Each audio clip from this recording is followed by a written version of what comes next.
So, welcome to the deep dive. We've got a really fascinating topic today, digging into the present moment itself. That's right. It actually kicked off from a chat with ChatGPT, didn't it? And it opened up some pretty deep perspectives on time. It really did. And for everyone listening, if you like getting to grips with complex ideas quickly but thoroughly, this is definitely for you. We're going to unpack the ideas about the present that came out of that conversation. Yeah, and some of them are genuinely quite surprising. They challenge how we usually think about now. Absolutely. So, the source material is that conversation transcript. It looks at how we perceive the present. And yeah, it might shift some core assumptions.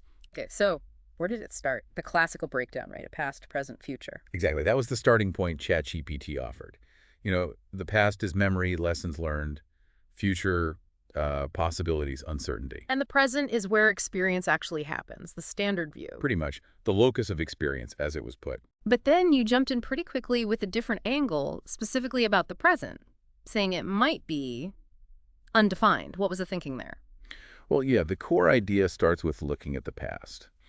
As we sort of discussed, the past isn't just there. It's information, data that our nerves have processed and presented to the mind. Right, so it's like a reconstruction. Yeah. Based on sensory stuff that's already been dealt with? Precisely. It's built from data that's already gone through the system. Okay. And the future, then? That's not real in the same way either. No, exactly. The future is more like an imagined thing, a projection our brain makes. It's organizing existing information, looking for patterns, and sort of projecting forward. So past is processed info, future is projected info, which leads us smack into the present. And this is where it got really interesting, I thought. You argued the present, strictly speaking, is undefined because information can't really be in a pure present moment. Can you walk us through that logic again? Sure. Think about it. For us to experience anything, see something, hear something, it takes time, right? For the light or sound to hit us, for the signal to travel the nerves, for the brain to process it. Okay, yeah. Even if it feels instant, it's not truly zero time. Exactly.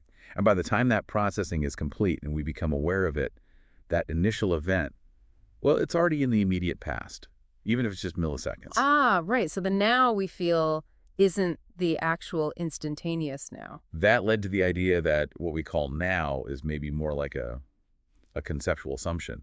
Our mind kind of papers over that delay. Like a mental scaffolding. That term came up later. What does that mean here? Yeah, scaffolding is a good way to put it. It's like our consciousness builds this temporary structure, this feeling of now, to link together all those slightly delayed process moments of sensory input. So it gives us a sense of continuity, even though the building blocks are technically already past. Exactly. It creates that smooth flow experience we perceive using these slightly past moments as the foundation. But you pushed back on the idea that the present is just theoretical because of this. You made a distinction there. What was that precisely? The key point was that it's not just an abstract concept, it's actually inaccessible. We can't directly experience that pure, unprocessed present. Why not? Because our experience is the processed information. We only ever get the result of the processing, not the raw input as it happens. So we infer the present, we don't directly grab it. Okay. We're always sort of receiving the immediate past dressed up as the present. In a way, yes, which connects to that sensory input delay idea. Right. Can you elaborate on the implications of that delay? Well, every single thing coming through our senses, sight, sound, touch, it all takes time. It travels, it gets filtered and interpreted by the brain. So the now we think we're in, it's already recreation. A mental construct based on data that's, strictly speaking, already history. Yes, it's based on data that's no longer present in its original raw form. So, building on that, you didn't just say the present was elusive, you said it was fundamentally undefined. What's the core argument for that stronger claim? The argument is this. For anything to be experienced by us, to be defined in our awareness, it needs memory, information, data. Right. Okay, yeah. Consciousness works with information. But the present moment, in its absolute purest state, before any processing it, has none of that. No memory, no information, no data attached to it yet. It exists before our experience of it. So it lacks the very ingredients needed for consciousness to define it. Exactly. It's not just an illusion or scaffolding. It's that it fundamentally lacks the properties needed for conscious definition within our usual framework. And you talked about a gap then, a split between having no data and having data. What's the significance of seeing it as a gap? The significance is that our awareness always operates on the having data side of that gap. We only ever receive time, like the processed version. We're never standing in that pure, undefined moment before processing. And you stress this isn't just a limitation of our perception, but something more fundamental. Yes, the conversation framed it as potentially a real characteristic of how reality and consciousness interact. Not just an error our minds smooth over, but a genuine divide. Okay, so if the present is undefined, then came the idea of it being pure potential. What does that mean? It means seeing that moment as the absolute threshold, the point before the mind processes anything, before anything is categorized or known. Like raw, unformed possibility. Exactly, the potential from which all our processed experience then arises. Yeah. But it implies the actual foundation, that initial state, is unknowable through direct experience because knowing requires the processing that puts it in the past. Wow. Okay, that's a lot to take in. So if that's the present, what's the paradox in trying to experience it? Well, the paradox, as you pointed out, is that the very act of experiencing means recognizing something. And recognition uses memory, uses definition. Right. To know it is to have already processed it. Precisely. Our consciousness is set up to process, to categorize. It's not equipped to grasp a state that has no memory, no data, no definition. The second we become aware of something, boom, it's interpreted, it's past, even if it's a tiny fraction of a second past. So trying to grasp the present with our normal thinking mind is kind of doomed from the start. Seems that way. Right. Which led to the idea of maybe suspending those mental processes. What was the thought behind that? The thought was, well, maybe the only way to even approach meeting this pure present is to try and let go of the filters. Suspend memory, suspend active thinking, the inner chatter, labels we stick on everything. And you connected this to meditation practices. Yeah, it resonates with some goals in deep meditation traditions, doesn't it? Yeah. Quieting the conceptual mind, trying to get beyond the usual processing. Which brought up that key difference, thinking about the present versus trying to be the present. Can you clarify that? Yeah, it's shifting from analyzing it, the self, trying to figure it out, dissect The it. cognitive approach. Right. Shifting from that to more of a direct experiential state where that filtering self isn't running the show, isn't constantly interpreting, more being, less thinking about being. Okay. And this led on to something really unique, I thought. The idea you raised about prayer or intention directed at the present moment as the source of existence. What was the significance there? Well, yeah, the insight was that if the present is this source, this ground from which experience arises, then focusing intention or prayer there is like acknowledging the root, honoring the foundation. And the conversation touched on potential benefits of doing that. It did. Several distinct ones, actually. What? Well, first, it could foster a real sense of immediate connection. Mindfulness, appreciating experience as it unfolds without the usual judgment. Okay, more presence. Second, maybe an awareness of interconnectedness, seeing the present as the common wellspring for everything.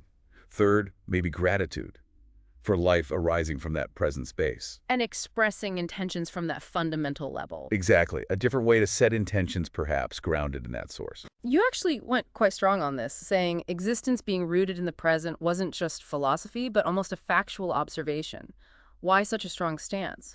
The reasoning was based on how we perceive. Yeah. We never perceive existence outside of memory. Right? Everything we know, everything we experience comes through memory. So the present moment being the source of those memories fundamentally dictates our experience of existence, because memory is our access to existence, and the present is where memory starts. Right. And that obviously has big implications for consciousness, for identity. How did the chat explore that link? Well, if the present is the source of memory, and our consciousness, our sense of me, is built on memory, then the nature of that present source deeply influences who we think we are. And how we experience time itself. Absolutely. The contrast between the present we feel passing by and this underlying undefined source. It really highlights how fluid and maybe constructed our identity is. You also clarified something important, saying the present is assumed rather than experienced, and that undefined or elusive fits better than just fleeting. Why that distinction? Yeah, fleeting kind of implies it exists for a tiny moment and then disappears.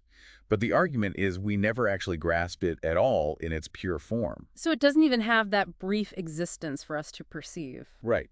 Undefined or elusive gets closer to the idea that it lacks the qualities, memory data needed for our consciousness to lock onto it. It's more like a threshold than a tiny slice of time. Okay, that makes sense. And throughout all this, memory kept coming up as absolutely crucial. How does memory shape our view of the present, according to this? It's like a constant filter, basically. Yeah. Everything we perceive as now is instantly interpreted through the lens of our past experiences, our memories. So the now we experience isn't neutral, it's colored by the past. Always. It's an ever-shifting landscape, continually being shaped and reshaped by our memory bank. Which means our whole concept of time relies on that context, filled in by past experiences interpreted by memory. Exactly. Our experience of time isn't direct perception of some external clock ticking. It's constructed, built on the framework of our memories. Which really makes you question the nature of consciousness itself, doesn't it? It does. How much is perception? How much is construction? It's a deep question. Then came this really provocative idea. What if we shifted our identification away from the contents of memory towards the present moment as the source of memory? Yeah, what might happen then? What potential changes did the conversation suggest? Well, the idea was maybe gaining a different kind of agency. If you identify more with the source, maybe you have a different relationship with the memories that arise from it. Less fixed by the past. Perhaps. Hmm. Potentially a more dynamic relationship with memory, maybe even opening up a different experience of reality, less constrained by old narratives. Because, as was reiterated, all our sensory experience is filtered through memory anyway. Right, so what we perceive isn't raw reality hitting us. It's a reconstruction, informed by memory, beliefs, past experiences. It's always interpretive. Always interpretive, yeah. Not purely receptive. Which reinforces that point.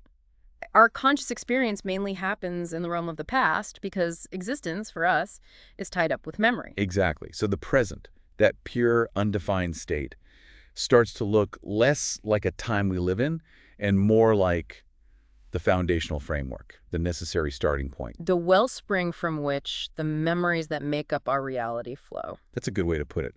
The source from which experienced reality continuously arises. So, wrapping all this up, what are the big takeaways for how we might cultivate awareness in our lives based on this understanding? Well, I think it suggests maybe shifting the focus. Instead of chasing a now that's always slipping away because it's already passed by the time we grasp it, Yeah. maybe focus more on recognizing how memory is constantly shaping things and acknowledging the potential in that underlying, undefined present source. Seeing the interplay between memory and that source. Exactly. Understanding that dynamic might change how we approach awareness practice. And this could even unlock personal transformation. What potentials were mentioned there? For sure. The idea is that identifying more with the present as the source, not just the memories, well, it could give us more agency over our past narratives How so? by potentially allowing us to transform memories, create new self-concepts, develop a more fluid identity, less being defined by memory, more relating to memory from that foundational place. Wow. Okay, this has been, well, incredibly detailed. A really deep dive into something that seems simple, the present moment, Yeah. but opens up everything about time, consciousness, reality. It's compelling, isn't it? How Yeah. something seemingly so abstract connects right to the core of our minute-by-minute experience. Mhm. It really forces a rethink of our intuitive grasp of time. It absolutely does. So maybe a final thought for everyone listening to mull over. If our experience really is so deeply shaped, filtered, constructed by memory, Yeah. what possibilities might open up if we explore our relationship with that undefined present, that source behind the memories? What could change? That's the question, isn't it? Definitely something worth reflecting on. Indeed. Well, thank you for joining us for this exploration on the deep dive.